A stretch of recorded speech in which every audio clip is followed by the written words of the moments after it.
ফ্লাইটটা ছিল BG356, যেটা Rome থেকে যাত্রা করে আমাদের বাংলাদেশ বিমানের একটা এয়ারক্রাফট বোয়িং 787 ড্রিমলাইনার, যেটা রোম থেকে যাত্রা করে বাংলাদেশে আসে এবং এটা 9:20 ল্যান্ড করে। টোটাল যাত্রী সংখ্যা ছিল আপনার 250 জন যাত্রী ছিল এয়ারক্রাফটে এবং 13 জন ক্রু ছিল, পাইলট এবং গ্রাউন্ড ক্রু, ফ্লাইট ক্রু মিলিয়ে 13 জন ক্রু ছিল। তো আমাদের এখানে আসার পর আমরা সর্বোচ্চ প্রিপারেশন নিই। তো প্রতিটা সংস্থা অত্যন্ত সুন্দরভাবে কাজ করেছে। যখন পুরা প্রসেসটা করি তখন আমরা 2টা ব্যাগের সন্দেহভাজন পেয়েছিলাম মোটামুটি ফুল স্ক্যানিং করার পর, কারণ এয়ারক্রাফটে সবাই নামে নেওয়ার পর কিন্তু কোনো ব্যাগেজ কাউকে হাত দিতে দেওয়া হয়নি, ইভেন কেবিন ব্যাগেজ হাত দিতে দেওয়া হয়নি, কারণ যে কোনো কেবিন ব্যাগেজের থ্রেট ছিল যে কোনো একটা বিজনেস ক্লাসের কোনো একটা প্যাসেঞ্জারের একটা লাগেজ এসছে এবং লাগেজের একটা ছবিও দিয়েছে এই ধরনের লাগেজ যে হতে পারে।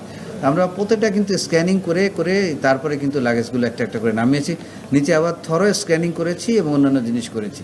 তো এই টোটাল জিনিসটা খুবই সুন্দর করে করা হয়েছে এবং সবাই যে সুস্থ আছে, ভালো আছে, সেটার জন্য আমরা সবার কাছে কৃতজ্ঞতা প্রকাশ করছি। যে মেসেজটা আমরা নাম্বার চেক করে দেখছি একটা পাকিস্তানি নাম্বার, তো হোয়াটসঅ্যাপ মেসেজ তো আপনি কোথায় এখানে বসেও পাকিস্তানি নাম্বার হোয়াটসঅ্যাপ মেসেজ দিতে পারেন না, আপনি খালি আপনার হোয়াটসঅ্যাপের অ্যাকাউন্ট থাকলেই হবে। APBN এর কন্ট্রোল রুমে এসছে, যেটা এয়ারপোর্টে, সেই কন্ট্রোল রুম থেকে আমাদের জানানোর সঙ্গে সঙ্গে আমাদের প্রথমে নিয়ম অনুযায়ী জানানোর কথা ইডিকে জানানোর কথা পর সঙ্গে সঙ্গে যে EOC টিমকে অ্যালার্ট করা হয় এবং EOC টিম তখন থ্রেট অ্যানালাইসিস করে ডিসিশন নেয়। তো আমরা কুইক থ্রেট অ্যানালাইসিস করে ডিসিশন নিয়ে we wanted to go for action and we have gone for actions. কারণ আমরা যখন যাত্রীদের প্রাণ নিয়ে ডিল করি তখন আমরা কিন্তু থ্রেট, সেটা যেভাবে হোক, যদি ফেক থ্রেটও হয় আমাদের কিন্তু 100% প্রিপারেশন নিয়ে সব কিছুই করতে হবে, বিকজ কোনটা রিয়েল কোনটা আনরিয়েল আমি তো জানি না।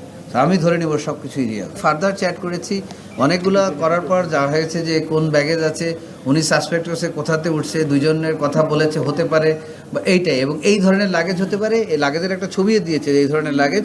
এই পর্যন্ত হওয়ার পর উনি কিন্তু একটা জিনিস হলে ওনাকে কল করা হয়েছে, উনি কিন্তু কল ধরে না, কিন্তু মেসেজ দিয়েছে হোয়াট এভার। তো আমরা যখনই কোনো থ্রেট পাই as per standard SOP, standard operating procedure, আমাদের যে অ্যাকশন নিতে হয় আমরা সব অ্যাকশন নিয়েছি। যেটা আমরা করেছি, আকাশে যতগুলো এয়ারক্রাফট ছিল এয়ার ট্রাফিক কন্ট্রোলকে বলেছি সবগুলো এয়ারক্রাফট ল্যান্ড করে দিতে, কারণ এই এয়ারক্রাফট ল্যান্ড করে আল্লাহ না করে কোনো দুর্ঘটনা হলে তখন আমার এয়ারক্রাফটগুলো ল্যান্ড করতে পারবে না। প্রত্যেকটা এয়ারক্রাফট ল্যান্ড করেছে।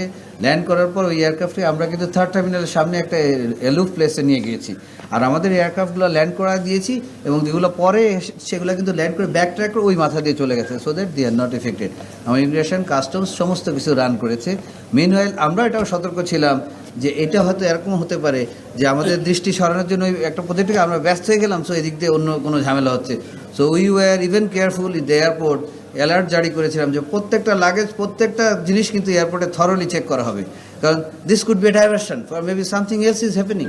So we were that prepare. সন্দেহজনক 2টা ব্যাগ ছিল, 2টা ব্যাগ আমরা খুব সতর্কতার সাথে স্ক্রিনিং করেছি, আসলে তেমন কোনো কিছু পাওয়া যায়নি, বাট 2টা ব্যাগে আমরা সন্দেহ করেছিলাম, মানে ইনিশিয়াল স্ক্রিনিংয়ে একটু সন্দেহ আসছিল, তো আমরা চেক করেছি, আসলে তেমন কিছু পাওয়া যায়নি। উনি বলেছেন যে এই ধরনের টাইপের একটা ব্যাগ, তো আমরা এই ধরনের যত ব্যাগ, এই ধরনের না, যত ব্যাগ আছে প্যালেটের ভিতরে যত আছে সব খুলে আমরা A to Z thoroughly check করে এক্সরে করে স্ক্যানিং করে দেখেছি।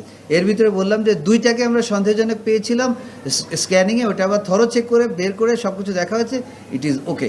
এটাকে গুজব আমি বলবো না, গুজব হোক যেটা হোক, আমাদের কাছে যদি কোনো তথ্য থাকে সেই তথ্যর ভিত্তিতে আমাকে ব্যবস্থা নিতেই হবে, কারণ এখানে একটা যাত্রীর জীবন আমার কাছে ইম্পর্টেন্ট। ইভেন যদি প্লেনে একটা যাত্রী থাকতো, weed have taken the same action that we have taken. এরপরও যদি আসে একই অ্যাকশন তো আমাদের করতেই হবে, কারণ আমরা তো রিস্ক নিতে পারবো না, we are dealing with lives, সেটা মাথায় রাখতে হবে। যাত্রীদের কোনো প্যানিক বা কোনো কিছু হয় নাই, বিকজ আমরা ইনিশিয়ালি প্ল্যান করেছি যে সকালে ওই সময়টা আমাদের অনেক এয়ারক্রাফট আসে, একটার পর একটা এয়ারক্রাফট ল্যান্ড করে, তো আমাদের ওই সময় ভিজিবিলিটিও মোটামুটি আপনার 600 মিটার মানে উইদিন লিমিটে ছিল।